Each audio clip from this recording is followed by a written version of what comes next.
Hello friends, welcome to my YouTube channel Mind Education and please subscribe my channel। आज का topic है हमारा financial statement of not for profit organization, जो कि class 12th accountancy first chapter है। तो इसका मीनिंग है meaning of not for profit organisation. It is a voluntary association of a person who sole aim is to provide service to the society or promotion of art culture and sports etcetera. यानी कि एक स्वैच्छिक संघ होता है, यानी कि इसमें कुछ लोग मिलकर मतलब सर्विस प्रोवाइड करते हैं सोसाइटी में, जैसे कि फ्री शूज़ देना बच्चों को और फ्री एजुकेशन देना।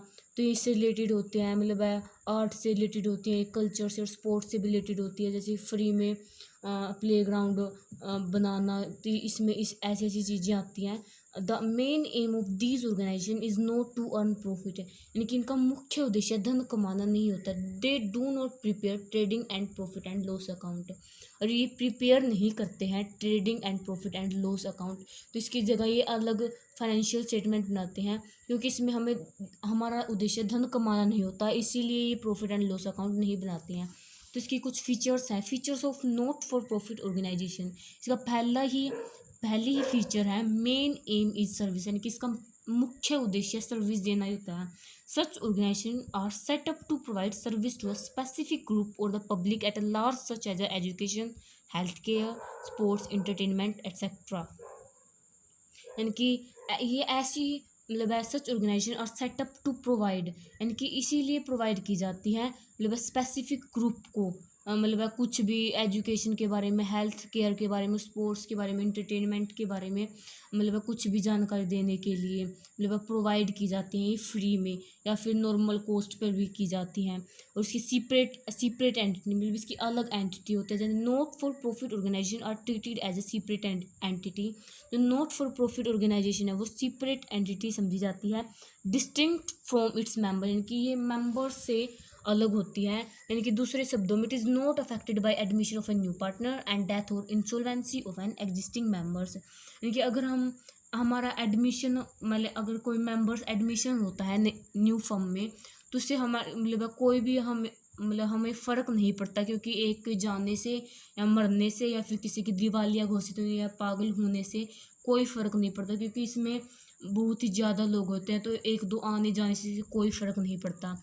मैनेज्ड बाय इलेक्टेड मेंबर्स, यानी कि ये इलेक्टेड मेंबर्स के द्वारा मैनेज की जाती है। These organisation are usually managed by managing or executive committee elected by its members, कि जो जो ऑर्गेनाइज होते हैं वो यूजुअली मैनेज की जाती है इनके मेंबर्स के द्वारा, जो कि कमिटी के द्वारा इलेक्टेड यानी कि चुने जाते हैं।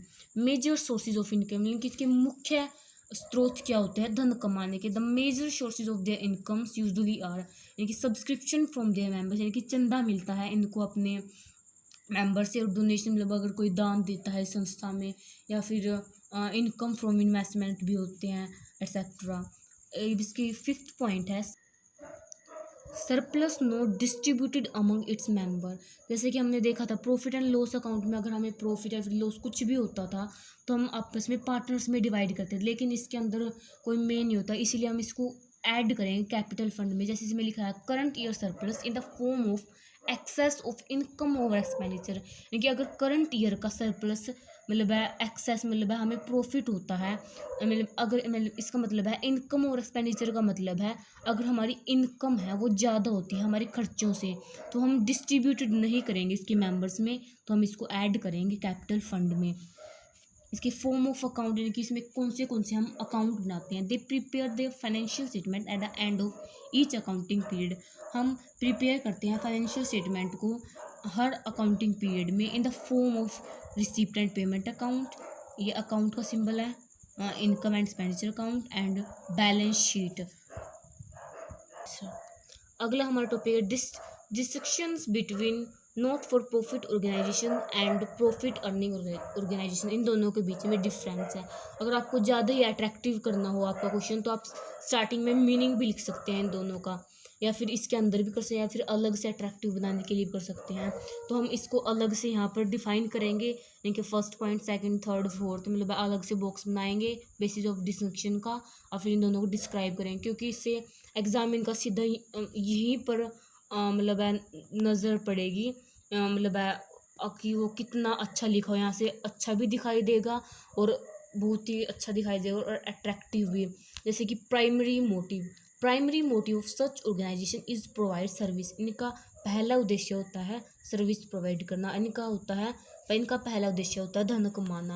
और इसमें फाइनेंशियल स्टेटमेंट हम बनाते हैं receipt and payment account, income and expenditure account and balance sheet. और हम 11th क्लास में भी करते थे इनको। जो प्रॉफिट अर्निंग ऑर्गेनाइजेशन होती हैं वो बनाते हैं manufacturing account, trading account, profit and loss account and balance sheet. ये प्रॉफिट एंड लॉस अकाउंट है, इसको हम शॉर्ट में ऐसे लिखते हैं।